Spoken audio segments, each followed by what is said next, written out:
para guru besar dan juga dekan dan jajarannya,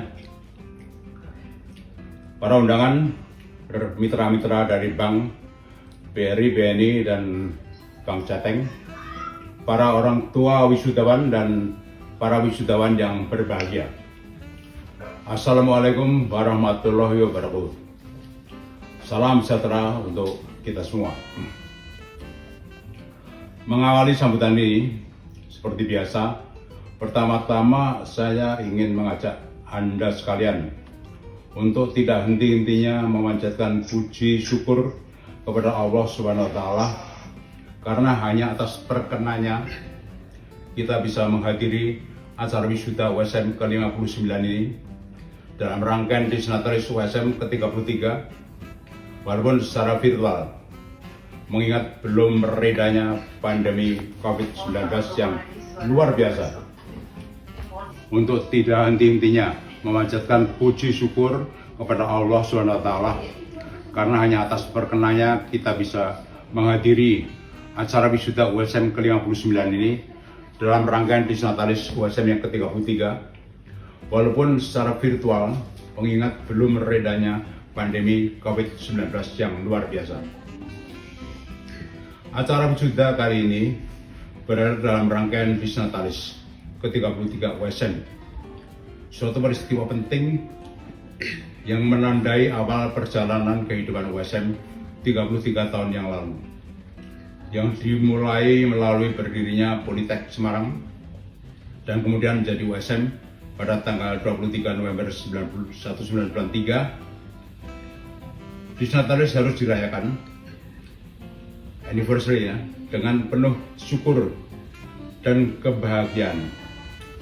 Tentunya dengan suatu harapan agar USM semakin jaya ke depan seperti yang diteriakan Pak Rektor tadi, dengan tambahannya kedewasaan untuk menciptakan sarjana-sarjana yang berkualitas. Dari titik tolak ini saya ingin berbagi pengalaman dengan Anda, para wisudawan, melalui beberapa hints atau nasihat sebagai berikut. Ini pengalaman saya semakin tua ini. Pertama, pada saat Yayasan Alumni Undip sebagai badan penyelenggara pendidikan USM dibentuk antara tahun 1985 1987. Jadi sekalipun akte notarisnya tahun 87, tapi sebenarnya prosesnya sudah dimulai tahun 1985. Para pemprakarsa, yaitu tokoh-tokoh dari Undip yang sudah almarhum, Profesor Sudarto, Profesor Mulyono, dan Pak Yutoto, menekankan agar perguruan tinggi swasta yang akan dibentuk nantinya USM saat ini memiliki karakter atau nilai-nilai yang harus dijunjung tinggi kapan saja, yaitu karakter keunggulan, berkesinambungan, kemandirian atau independensi, profesional, dan selalu menghindari konflik kepentingan di dalamnya. Ini saya pegang teguh, karena saya mendengar sendiri pengarahan dari Profesor Sudarto yang kita hormati. Dan dalam perkembangannya, saudara sekalian, oleh para pejabat Yayasan Alumni Undip, karakter-karakter yang syarat nilai tersebut dijabarkan dalam statuta USM. Statuta disusun oleh Kaprio Bintoro dan kawan-kawan, dan mewarnai semua kebijakan USM dengan bekerja sama dengan Rektor USM, Senat, dan jajarannya. Anda tidak akan hidup di ruang yang hampa, tetapi hidup di negara Republik Indonesia beserta segala kompleksitasnya sebagai bangsa yang multisara, suku, agama, ras, dan antar golongan. Jadi bangsa yang disebut sebagai nation states, bukan didirikan atas unsur-unsur sara, tapi unsur-unsur yang sifatnya objektif karena perjuangan bersama pada masa lalu. Penjabaran tersebut, penjabaran dari nilai tadi, menghasilkan nilai-nilai yang harus mewarnai lembaga USM dan sivitas akademikanya, termasuk para alumni yang dihasilkannya. Saudara alumni harus tahu nilai-nilai apa yang kita junjung tinggi, dan itu harus menurun pada Anda sekalian dalam menempuh karir nantinya. Termasuk para alumni ini, ya, yang saya katakan yang dihasilkannya berupa karakter-karakter sebagai berikut. Pertama, karakter berkeindonesiaan. Saya katakan Anda tidak hidup di ruang yang hampa, tapi hidup di suatu negeri yang besar dengan penduduk 260 juta lebih, katakanlah ya, multisara, ya, dan betul-betul syarat dengan budaya. Jadi kita tadi disebutkan Pak Rektor harus menghayati Pancasila. Pancasila yang tertuang di dalam pembukaan Undang Dasar 45, seperti yang kita kenal ini, bukan yang lain-lain. Dan Undang Dasar Negara Republik Indonesia tahun 45, terutama pembukaannya, ya, pembukaannya itu sangat sakral, katakanlah, bagi bangsa Indonesia. Kalau batang tubuhnya itu sudah penjabarannya, tapi batang tubuhnya itu memuat cita-cita nasional, tujuan nasional, anti penjajahan, dan juga kepentingan nasional. Kemudian prinsip negara kesatuan Republik Indonesia, kita bukan negara federal, tapi negara kesatuan, ya, yang menjabarkan kewenangannya di dalam otonomi daerah, dan Bhinneka Tunggal Ika, Bhinneka Tunggal Ika. Ini suatu yang harus kita pegang teguh dan sifatnya final. Jadi berkeindonesiaan itu maksudnya kita harus selalu menghayati 4 hal itu, ya. Jadi Bung Karno menyatakan bahwa teori-teori universal yang menyatakan bahwa soul and spirit dari suatu bangsa itu adalah suatu penghormatan pada pejuang-pejuang masa lalu di seluruh daerah, dan juga apa yang disebut sebagai the desire to live together melalui Sumpah Pemuda. Tapi ada sarjana lain yang terkenal menambahkan geopolitik. Bung Karno juga setuju geopolitik, letak bumi di mana Indonesia terletak antara dua benua dan dua samudera, dan tidak kalah pentingnya yaitu filosofische grondslag atau landasan filosofis dalam bentuk Pancasila. Itu penting sekali, harus dihayati. Tanpa memahami itu, saya kira kita tidak bisa menyatakan sebagai orang Indonesia. Yang kedua, kita harus selalu menjaga keseimbangan antara iptek, ilmu pengetahuan dan teknologi, dan imtak, imam dan takwa. Kemampuan iptek akan menjadikan manusia untuk bisa berbuat segalanya melalui akalnya.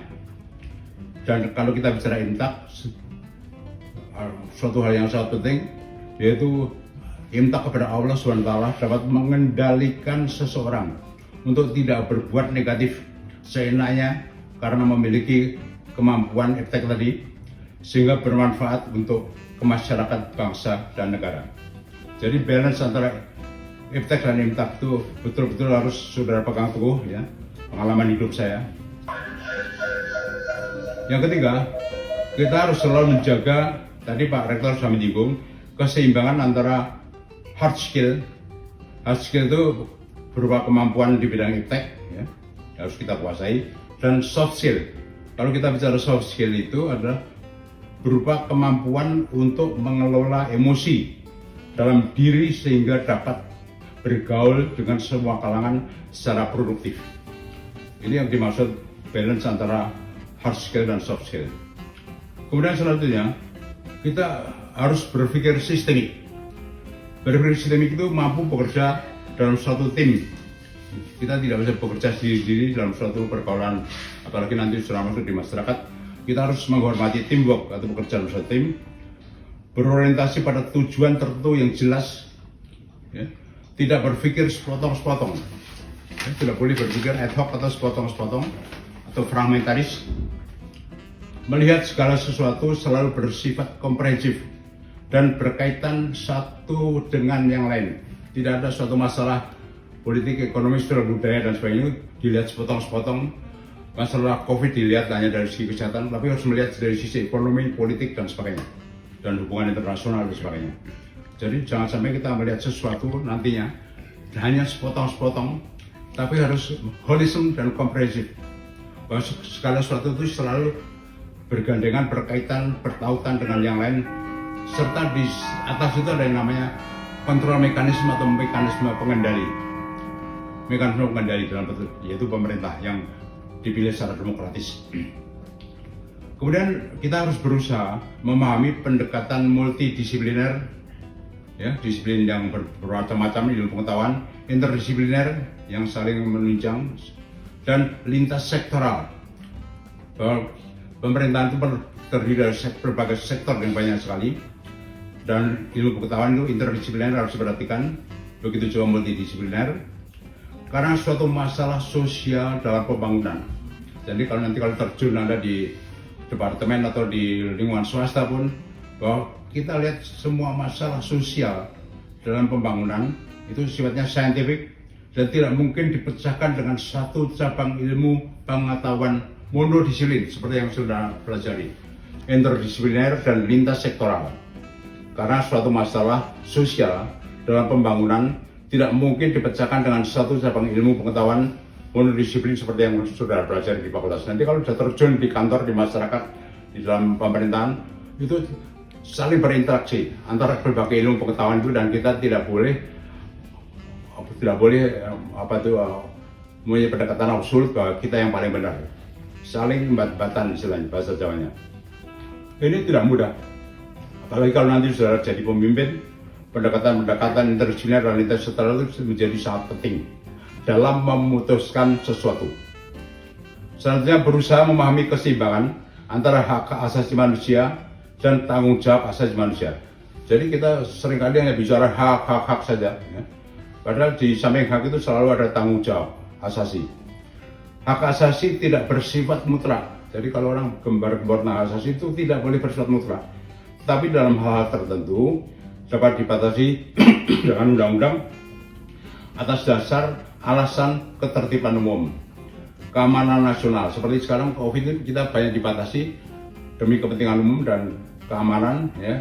Orang tidak boleh bebas, ada jam malam dan sebagainya, ya, untuk menyongsong era baru nanti yang namanya new normal. Dan nilai-nilai moral, demokrasi serta agama itu kemungkinan bisa membatasi apa yang namanya HAM. Jadi HAM itu tidak mutlak, tapi bisa dalam tertentu bisa dibatasi dengan undang-undang dengan alasan-alasan yang disebutkan tadi. Tapi harus dengan peraturan, dengan undang-undang. Selanjutnya, selalu berusaha menerapkan prinsip good governance. Jadi good governance, pemerintahan yang baik, ya. Itu kalau di lingkungan perusahaan ada good corporate governance, tapi kalau di lingkungan perguruan tinggi ada good university governance. Pengelolaan universitas yang baik, pengelolaan pemerintahan yang baik, pengelolaan korporasi perusahaan yang baik. Dan kalau kita bicara good governance ini mencakup nilai-nilai yang sangat baik, yaitu semuanya harus transparan. Ada transparansi, kemudian tidak boleh ndele-ndele, tapi harus terbuka. Kemudian punya akuntabilitas dan responsibilitas, bahwa semua keputusan itu harus dipertanggungjawabkan, internal maupun eksternal, responsible. Kemudian independensi itu artinya kan harus mandiri, tidak berada di bawah kendali orang lain, tapi betul-betul didasarkan pada suatu profesionalisme dan aturan-aturan hukum yang berlaku. Kemudian fairness, keadilan, ya. Kita harus mempertimbangkan keadilan, penjaminan mutu di perguruan tinggi itu menjadi sangat penting.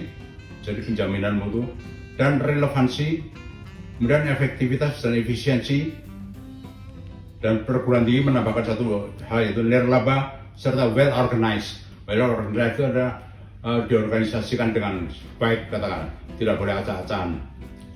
Jadi itu selalu kita bangun di USM ini, dan nilai-nilai itu dalam bentuk yang lebih mikro harus dipahami oleh para mahasiswa. Nanti kalau saudara bekerja, saudara akan menghadapi hal yang saya katakan tadi.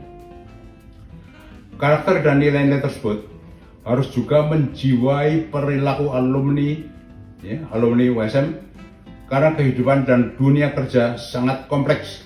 Ya. Saya katakan saudara sekarang enak di kampus, tidak mikir macam-macam, enak, senang-senang. Tapi kalau saudara masuk ke dunia kerja, ya, yang sangat kompetitif, ya, kondisinya sangat kompleks, ya, penuh dengan tantangan dan katakanlah hal yang dulu tidak dipikirkan menjadi terpikirkan. Tidak bisa saudara mengandalkan ilmu sendiri, ya, tapi di situ ada politik, ekonomi, ilmu sosial budaya, IT dan sebagainya, dan sangat kompetitif. Dan ini harus dipertimbangkan bagi setiap orang yang bekerja. Seorang profesional di suatu bangsa dan negara, sekali lagi, tidak hidup di ruang yang hampa. Nilai profesionalisme berupa pengetahuan dan keterampilan, ya, intinya yang diperoleh dari perguruan tinggi semata-mata tidak cukup. Sehingga kemampuan berupa karakter dan nilai-nilai yang saya sebutkan tadi diperlukan sebagai kemampuan pendukung kalau kita sudah masuk ke lapangan kerja. Apabila Anda ingin sukses sebagai warga negara dan anggota masyarakat yang baik, kemampuan pengetahuan dan keterampilan harus disertai tanggung jawab sosial, kebersamaan sebagai anggota masyarakat dan warga negara yang baik dan berguna. Anda, saya katakan, tidak hidup di ruang yang hampa. Kelulusan sebagai sarjana S1, S2 bukan akhir segalanya, tetapi baru merupakan akhir dari suatu permulaan yang dalam bahasa Inggris disebut the end of the beginning. The end of the beginning. Kualitas Anda, katakanlah, ya, masih harus diuji dalam kehidupan masyarakat dan negara. Harus diuji nanti, teruji apakah memang betul-betul saudara kumlot benar-benar atau hanya kumlot di kampus tapi tidak kumlot di masyarakat. Jadi orang yang punya karakter pendidikan kumlot itu mempunyai beban moral yang luar biasa. Apakah betul saya kumlot? Nanti harus buktikan apakah saudara punya soft skill atau hard skill atau tidak. Untuk bekal tambahan sebagaimana saya kemukakan tadi menjadi penting. Jadi bekal-bekal tambahan tolong dipelajari, bekal-bekal tambahan yang saya katakan tadi, nilai-nilai tadi, dan itu dijabarkan dari nilai-nilai yayasan alumni yang didoktrinkan oleh para pemarakarsa pendiri USM, pendiri yayasan alumni. Menjadi penting, teruskan belajar ke strata selanjutnya dan bacalah iptek dari segala sumber. Sekarang sumber ilmu pengetahuan luar biasa, baik dari buku-buku maupun dari internet. Ya, jadi hanya jangan dari handphone saja, tapi baca buku-buku. Literasi itu menjadi sangat penting. Teori-teori baru, jurnal-jurnal itu dibaca dari internet. Saya itu setuang ini setiap hari baca buku, ya katakanlah. Tidak ketinggalan. Samping internet saya baca buku-buku sumber-sumber yang arus utama. Koran juga demikian. Saya setiap pagi baca 5 koran, ya, baik koran nasional maupun internasional maupun koran daerah. Saya perlukan. Ingat pepatah yang berbunyi, ya, ada pepatah yang berbunyi, science atau scientist without border, ya. Science dan scientist itu without border, tanpa batas. Iptek di era globalisasi tidak mengenal batas-batas negara. Perkembangan dan pemanfaatannya sangat dinamis dan memerlukan kerjasama antar bangsa. Jadi sekarang batas-batas antar bangsa ya sulit itu ditembus dengan internet, dengan informasi yang luar biasa. Ilmu berkembang sangat dinamis, katakanlah. Kalau katakanlah kita baca buku yang sudah berusia 5 tahun itu sudah ketinggalan zaman, ya. Jadi kita baca yang baru, teori baru, ya, saya kira menjadi sangat penting. Karena menerapkan ilmu dan teori yang lama itu adalah malpraktek. Malpraktek, artinya malpraktek itu adalah suatu tindakan yang berada substandar, di bawah standar. Jadi buku yang sudah 5 tahun itu ya tetap dipakai, tapi perkembangan yang baru, ya, itu harus terjadi. Seperti dokter, kalau menerapkan ilmu yang usang itu malpraktek, bisa menimbulkan kematian dan sebagainya. Bagi USM, Anda semua para wisudawan, merupakan Anda itu, pernah saya katakan dalam suatu ceramah, Anda merupakan brand ambassador. Brand ambassador, yaitu duta besar tentang yang mewakili USM, menimbulkan kesan tentang apa yang disebut USM, yang diharapkan akan selalu menjaga reputasi dan nama baik USM, serta memberikan umpan balik untuk kemajuan USM melalui ikatan alumni USM. Ya. Jadi Anda harus berpikir ini tidak hanya mendapat ilmu, jangan minta lagi setelah ini apa yang bisa dilakukan USM pada Anda, tapi Anda bisa berbuat apa untuk USM. Sebaliknya, seperti kata Kennedy dulu, don't ask, ya, what the country can do for you, but what you can do to your country. Sekarang country itu saya ganti dengan USM. Yuk kita berlomba-lomba memperjuangkan, memperbesar USM. yang sudah berumur 33 tahun ya, semakin besar. Saya ulangi, Anda sebagai brand ambassador, duta besar bagi OSM untuk menimbulkan suatu pamor yang baik, citra yang baik pada OSM. Ya. Ini suatu hal yang sangat penting. Ya. Menghadapi bencana pandemi COVID-19 yang luar biasa saat ini, dengan doa permohonan atas dasar iman dan takwa kepada Tuhan Yang Maha Esa, kita harus yakin bahwa badai pasti berlalu. Badai pasti berlalu, ada satu film ya, badai pasti akan berlalu. Orang Jawa mengatakan suatu saat ada suatu pepatah Jawa, sirnaning yakso katon gapuraning ratu.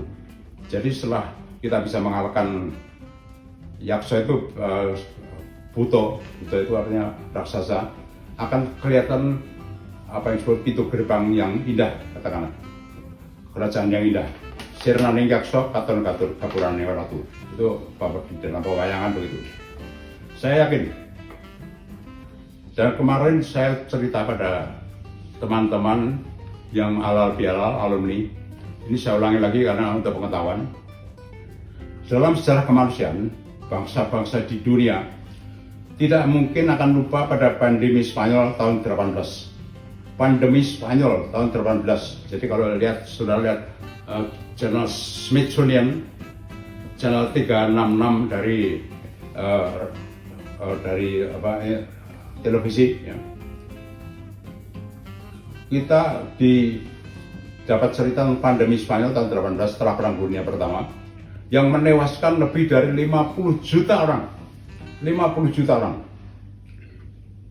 Flu Asia tahun ke-57 dan flu Hong Kong tahun 19. Kemanusiaan bangsa-bangsa di dunia tidak mungkin lupa pada pandemi Spanyol 18 yang menewaskan lebih dari 50 juta orang, flu Asia tahun 57 dan flu Hong Kong tahun 68 yang menewaskan kurang lebih 4 juta orang. Ini pandemi. Sampai pandemi abad 21 ya, yang pernah kita alami juga baru-baru ini, yaitu SARS, Severe Acute Respiratory Syndrome tahun 2003, dan H1N1 flu babi tahun 2009. Belum lagi epidemi regional, yang regional sifatnya, ya, kita alami seperti kasus Nipah, H5N1 flu burung 2003, MERS Middle East Respiratory Syndrome 2012, Ebola 2014, Zika 2016, dan Rift Valley Fever tahun 2016. Kita itu sudah berkali-kali mengalami cobaan dari Tuhan Yang Maha Kuasa seperti itu. Dan kita bisa mengharapkan bahwa badai pasti berlalu dengan doa kita yang bersama-sama. Marilah kita selalu optimis akan ditemukannya apa yang dikatakan Pak Khalid tadi, obat dan vaksin pandemi COVID-19 oleh para ahli kesehatan, dan tugas kita adalah menyiapkan diri sebaik-baiknya ke depan untuk hidup dalam kondisi normal baru dan selalu mentaati protokol kesehatan pemerintah. Jadi betul-betul ini saya serius dalam mengemukakan nilai-nilai dan pengalaman ini, ya. Saudara tidak perlu pesimis, kita hidup itu harus optimis, ya, katakanlah, dan selalu menyiapkan diri ke depan. Tidak akan lama, insya Allah. Sekian sambutan saya, saudara sekalian. Selamat kepada para wisudawan dan keluarga serta orang tua. Insya Allah Anda akan sukses, saya doakan. Billahi taufiq wal hidayah. Wassalamualaikum warahmatullahi wabarakatuh.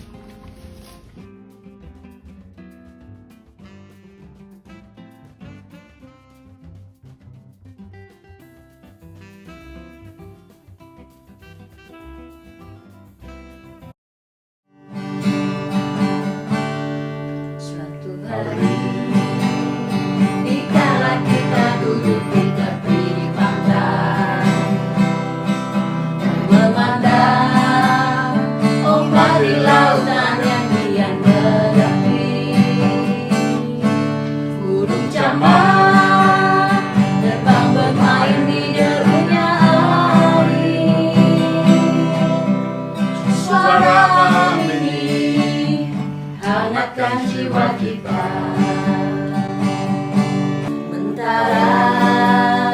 Sinar surga perlahan mulai tenggelam. Suara kita mengalunkan melodi tentang cinta. ada hati membara erat bersatu, getar seluruh jiwa tercurah saat itu. Kemesraan ini janganlah cepat berlalu. Kemesraan ini ingin ku kenang selalu. Hatiku damai, jiwaku tenang di sampingmu.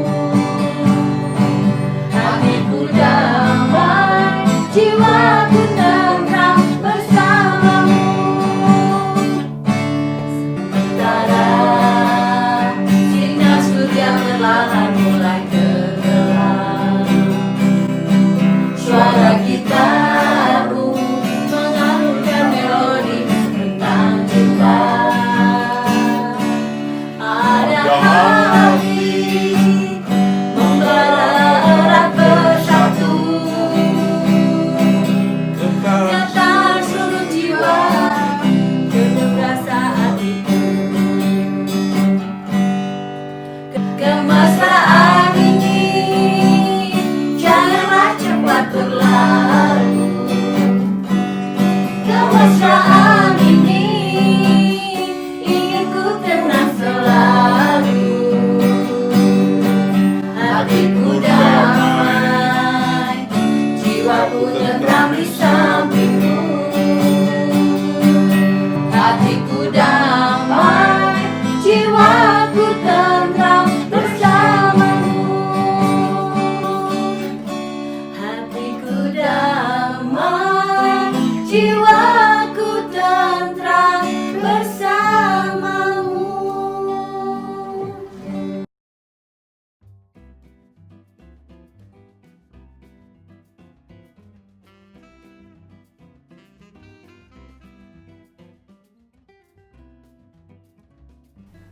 Buat saya pribadi, juga buat adik dan kakak saya, juga papa mama saya mungkin, karena kita dibesarkan di keluarga yang saling mensupport, saling mendukung gitu ya, dan role model kita adalah orang tua kita sendiri, bahwa mereka ada di setiap kehidupan kita, susah, senang, bahagia atau apapun itu kita selalu bersama.